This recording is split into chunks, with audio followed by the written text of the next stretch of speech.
नमस्कार दोस्तों, हर हर महादेव, ओम नमः शिवाय, श्री शिवाय नमस्तुभ्यं। दोस्तों, जैसा कि 31 अगस्त को सावन का माह खत्म हो चुका है, भाद्रपद शुरू हो चुका है। आज है भाद्रपद की पंचमी तिथि। इस दिन हम कोई भी उपाय करते हैं, इसका करोड़ों गुना मिलता है। दोस्तों, आप लोगों से हाथ जोड़कर विनती है, इस वीडियो को आप लाइक, चैनल को सब्सक्राइब मत कीजिए, लेकिन इस वीडियो को आप लोग ज्यादा से ज्यादा हिंदू भाइयों के पास शेयर कीजिए। दोस्तों, पंचमी के दिन हमें ये उपाय अवश्य करने चाहिए। दोस्तों, हमने इस वीडियो में बताया है भाद्रपद पंचमी के दिन घर में यहाँ पर जला दें, एक दीपक हो जाएगी सभी मनोकामना पूरी। ध्यान से सुने, पूरा सुने, आधा अधूरा सुनने से कोई लाभ नहीं होगा। चलो चलते हैं, सुनते हैं। जगह पर चुपचाप एक दीपक जलाकर छोड़ दें, इससे मृत्युदंड, पितृदोष, महाकाल सर्प दोष, नजर दोष, शनि दोष, राहु दोष सब कुछ होगा खत्म। किस्मत पर लग जाएंगे चार चांद, माता लक्ष्मी दौड़ी दौड़ी चली आएंगी, कंगाल भी होंगे धनवान। दोस्तों, आज हम आपको बताएंगे दीपक जलाने के कितने ज्यादा फायदे आपको अपने जीवन में मिलते हैं और किस प्रकार आपको दीपक जलाना चाहिए, कौन सी दिशा में, जिससे आप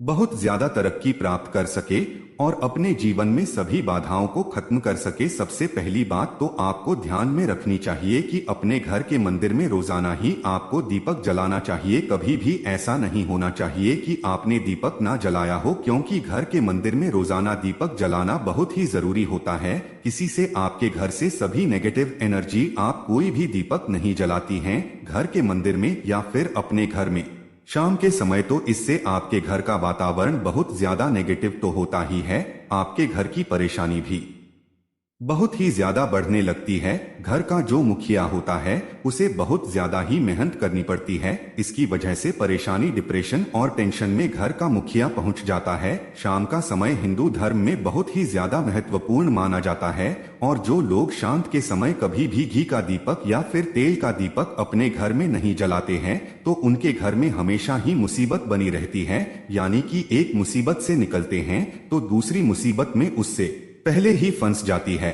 और हमेशा ही धन की समस्याएं, परेशानियां बढ़ती रहती है। उनके जो बच्चे होते हैं वो भी उनके खिलाफ होने लगते हैं, उनका कहना बिल्कुल भी नहीं मानते हैं। इसी तरह से घर का पूरा माहौल ही दुखपूर्ण होने लगता है। काफी लोग इन चीजों को मानते भी हैं, लेकिन जानते हुए भी उपाय नहीं कर पाते हैं और भूल जाते हैं। उन्हें इन चीजों से होने वाले नुकसान के बारे में पता नहीं होता है। इसीलिए रोजाना आपको एक घी का दीपक या फिर तेल का दीपक जलाना बहुत ही जरूरी होता है। अगर आप नहीं जला सकते हैं तो कोई और व्यक्ति भी आपके घर में दीपक जला सकता है, लेकिन रोजाना दीपक जलाना बहुत ही जरूरी होता है। इसी से आपकी सभी नेगेटिव एनर्जी बाहर रहती है। दोस्तों, शाम का समय ऐसा होता है जिससे समय नकारात्मक ऊर्जा ये बहुत ही ज्यादा प्रबल होती है और आपके घर में प्रवेश कर जाती है। ऐसे में अगर आप घर में या घर के मंदिर में दीपक नहीं जलाते हैं तो नेगेटिव एनर्जी परेशान करती है, आपके सभी काम बिगाड़ने लगती है, जिससे समय सूरज डूब जाता है। उसी समय ये नेगेटिव एनर्जी ज्यादा प्रबल नेगेटिव एनर्जी आपको मुंह हाथ पैर धोकर दीपक जलाना चाहिए। अगर आप खुद नहीं कर सकते हैं तो कोई और व्यक्ति भी आपके लिए ऐसा कर सकता है। दोस्तों, अब जिस घर में बहुत सारे लोग बीमार रहते हैं या फिर बीमारी कभी भी ठीक नहीं होती है, तो ये भी एक संकेत होता है कि आपके घर में बहुत ही ज्यादा नकारात्मक ऊर्जा आए हैं, जो परेशानियों को, बीमारियों को, मुसीबतों को बहुत ही ज्यादा बढ़ा रही हैं। इन सभी चीजों को खत्म करने के लिए आपको अपने घर में जब सूरज ढल जाता है तो उस समय घी का दीपक या फिर सरसों के तेल का या फिर तिल के तेल का दीपक भी पूर्व दिशा में आप जला सकते हैं। लेकिन रोजाना इन चीजों को करना बहुत ही जरूरी है, तभी आपको इसके लाभ मिल पाती है। अगर आपके घर में धन से जुड़ी समस्याएं, नौकरी, बेबस आय से जुड़ी हुई कोई भी समस्याएं हैं, अगर ऐसी समस्याएं बहुत ही ज्यादा होती है तो आपको अपने घर के उत्तर दिशा में रोजाना ही घी का दीपक जलाना चाहिए। इससे एक भी दिन आप मिस ना करें। अगर आप रोजाना उत्तर दिशा में घी का दीपक जलाते हैं तो इससे आपकी धन से जुड़ी हुई समस्याएं खत्म हो जाती है। जिन लोगों को नौकरी नहीं मिलती है तो उनको भी नौकरी मिलने लग जाती है। और अगर वही व्यक्ति जिसको परेशानी है और वहीं अगर रोज दीपक जलाता है तो इससे मिलने वाले फायदे और भी ज्यादा हो जाती हैं। शाम के समय घी का दीपक या फिर तेल का दीपक जलाना बहुत ही जरूरी होता है। आप कभी भी इन चीजों को नजरअंदाज ना किया करें, क्योंकि इन्हीं से आपके जीवन में परेशानियां बढ़ जाती है। और आपको मुसीबतों का सामना करना पड़ सकता है। आपको यह जानकर हैरानी होगी कि जो भी घी का दीपक आप जलाते हैं उससे जो निकलने वाली ऊर्जा ये होती है वो आपके घर में जब फैलती है तो इससे घर का माहौल एकदम से सुख में बनने लगता है, यानी कि पॉजिटिव होने लगता है। घर के सभी लोग शांति से रहने लगते हैं। इसी प्रकार से जो तेल का दीपक होता है ये भी जब जलता है तो इससे आपके आसपास जितनी भी नकारात्मक ऊर्जा ये है वो खत्म हो जाती है, क्योंकि इन दीपकों से निकलने वाली जो ऊर्जा ये होती है, धुआं होता है, वो नेगेटिव एनर्जी है और आपके आसपास की एनर्जी को पॉजिटिव बनाता है। तो ये बहुत ही जरूरी चीजें हैं। शाम के समय कभी भी आप इन चीजों को कभी मिस ना किया करें, तभी आप अपने जीवन में सफलता पा सकते हैं और आपकी जितनी भी मनोकामनाएं हैं वो भी पूरी होती है। दोस्तों, हम अपने घर के पूजा घर में पूजा पाठ करते हैं और मूर्ति आदि रखते हैं। दोस्त, मूर्ति का क्या महत्व होता है आज हम आपको इस वीडियो के माध्यम से बताने वाले हैं, जिससे घर के पूजा घर में एक साथ ये दो मूर्ति होती है, वहां पर बनता है राजयोग और दुनिया आपके कदमों में आ जाती है। कहने का तात्पर्य है कि आपको सर्व सुख प्राप्त हो जाता है, जिसकी आपने कल्पना की है, जिसकी आपने मनोकामना मांगी में। दोस्तों, घर के पूजा घर में हम पूजा करते हैं, पूजा पाठ करते हैं और पूजा पाठ के माध्यम से कुछ चीजें देखने और मनाने आदि का प्रयत्न करते हैं, ताकि हमें उस पूजा का फल प्राप्त हो जाए और हम उसी अनुरूप घर के अंदर मूर्ति आदि लगवाते हैं, ताकि हम उन देवी देवताओं का सुंदर मुख देख सके और उनका आशीर्वाद प्राप्त कर सके। लेकिन दोस्तों, अगर हम अपने घर के पूजा घर में इन मूर्तियों के साथ अन्य मूर्तियां भी रखते हैं तो निश्चित तौर पर हमारी किस्मत बदल जाती है और देखते ही देखते हमारे जीवन के अंदर की सारी कंगाली समाप्त होने लगती है। दोस्तों, बात करते हैं उन मूर्तियों के बारे में कि आखिर कौन सी दो मूर्तियां एक साथ में आपको रखनी चाहिए ताकि उसका सच्चा सर्वसुख आपको प्राप्त हो सके। और सबसे पहले अगर हम किसी मूर्ति की बात करें तो दोस्तों, अगर आप श्री कृष्ण के भक्त हैं और बाल गोपाल की मूर्ति रखते हैं तब आपको भगवान श्री कृष्ण के साथ माता रानी राधा जी की मूर्ति भी आपको जरूर रखनी चाहिए। दोस्तों, या भगवान कृष्ण की अगर आपके घर में तस्वीर है तो उसके साथ राधा जी की भी तस्वीर संयुक्त जोड़े के रूप में आपको लेकर आनी चाहिए। दोस्तों, यह प्रेम और एकता की एक ऐसी अनोखी मिसाल है कि जिस घर में इन दोनों की तस्वीरें होती है तो समझ लीजिए उस घर के अंदर किसी भी प्रकार का गृह क्लेश नहीं होता है। दोस्तों, पति पत्नी और परिवार जनों के बीच परस्पर प्रेम रहता है और घर में धन धान्य में अपने आप ही वृद्धि होती है। इसीलिए ये जरूरी माना गया है, अगर आप भी इन मूर्तियों को रखते हैं तो निश्चित तौर पर आपके जीवन में अपने आप ही फायदा प्राप्त हो जाएगा। दोस्तों, कई लोग अपने घर में माता लक्ष्मी की पूजा करते हैं तो सोचते हैं कि भगवान विष्णु की भी पूजा करें या ना करें, या फिर उनकी मूर्ति साथ में रखें या ना रखें। दोस्तों, हमेशा भगवान श्री विष्णु जी और माता लक्ष्मी की पूजा आपको एक साथ करनी चाहिए। दोस्तों, देवाधिदेव महादेव भगवान विष्णु और भगवान ब्रह्मा जी तीनों ही देवताओं को सर्वशक्तिमान देवता माना गया है और 13 देवों में भगवान विष्णु जी को पूजा जाता है। तो अगर आप अपने घर के पूजा घर में लक्ष्मी नारायण जी की संयुक्त रूप में पूजा करते हैं तो निश्चित तौर पर आपके घर में दिन दोगुनी रात चौगुनी वृद्धि देखने को मिलती है। दोस्तों, इसीलिए आप भगवान विष्णु जी के साथ माता लक्ष्मी जी की पूजा करें। अगर माता लक्ष्मी की अकेली तस्वीर है तो आपको उनके बाईं तरफ भगवान श्री गणेश और भगवान श्री कुबेर जी की मूर्तियां तस्वीर अपने घर के मंदिर में जरूर लगानी चाहिए।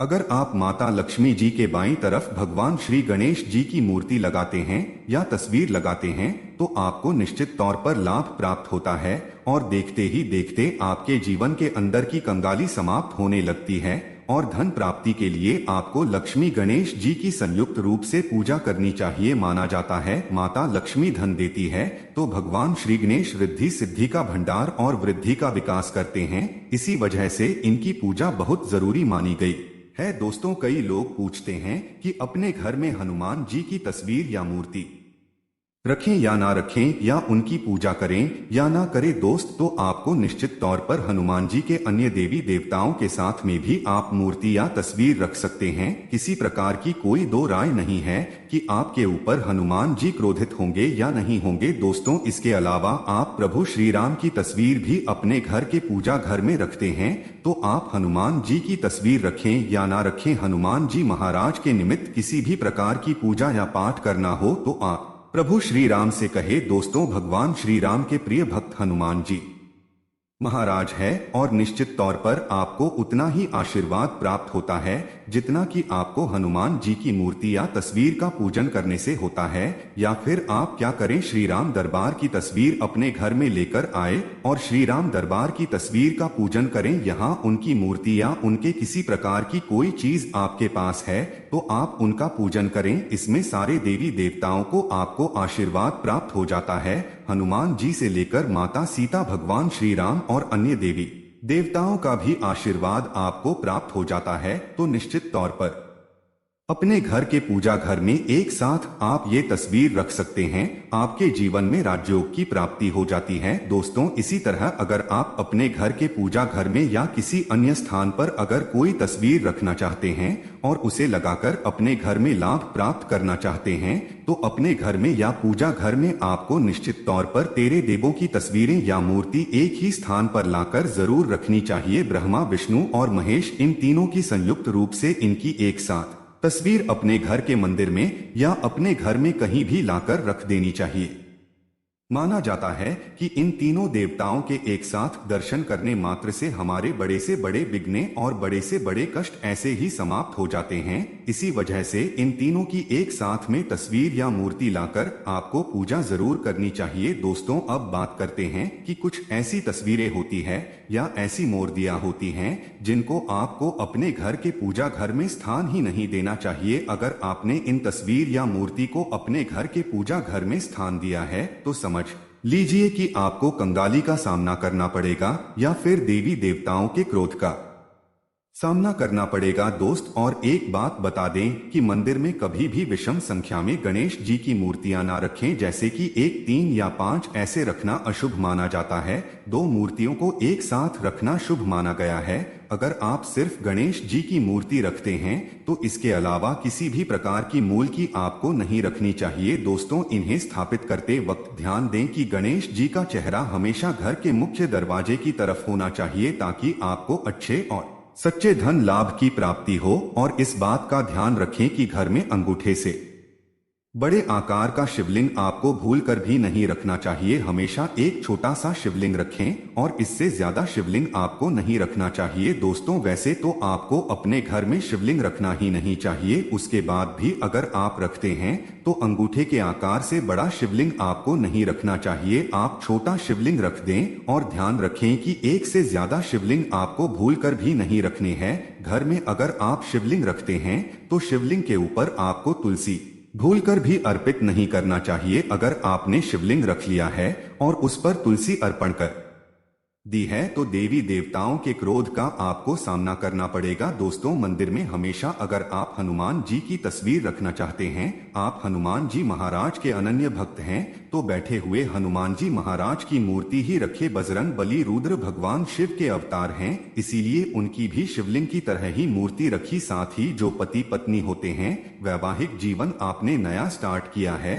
तो हनुमान जी की मूर्ति या तस्वीर अपने कमरे में, अपने बेडरूम में आपको भूलकर भी नहीं रखनी चाहिए, अन्यथा आपको आपके जीवन में कई प्रकार के दोषों का सामना करना पड़ता है। दोस्तों, हनुमान जी ब्रह्मचारी हैं तो इस बात का आपको ध्यान रखना चाहिए। दोस्तों, राधा कृष्ण की मूर्तियां अगर आप जैसे अपने शयन कक्ष में सोते हैं और वो आपके बेड के सामने की तरफ रखी है कि जैसे कि आप सुबह उठें और आपको उठते ही पहले उनके दर्शन हो जाए, तो समझ लीजिए कि आपका जीवन मालामाल होने वाला है। किसी भी प्रकार का कोई दुख, धन की चिंता आपके जीवन में नहीं रहेगी। दोस्तों, इसी तरह अगर माता दुर्गा की तस्वीर आप अपने घर में लेकर आना चाहते हैं और चाहते हैं कि माता दुर्गा की तस्वीर के माध्यम से आप अपने जीवन में समृद्धि देखें, तो दोस्तों भूलकर भी आपको माता दुर्गा की क्रोधित अवस्था की तस्वीर, जैसे कि महाकाली की तस्वीर या फिर महिषासुर का वध करते हुए या क्रोधित अवस्था में मां लक्ष्मी की, माता दुर्गा की तस्वीर लाकर आपको उनकी पूजा नहीं करनी चाहिए। दोस्त, तो हमेशा शांत और सुंदर मुख वाली तस्वीर ही अपने घर के अंदर लाकर पूजा करनी चाहिए। बहुत ही शुभ और मंगलकारी माना जाता है।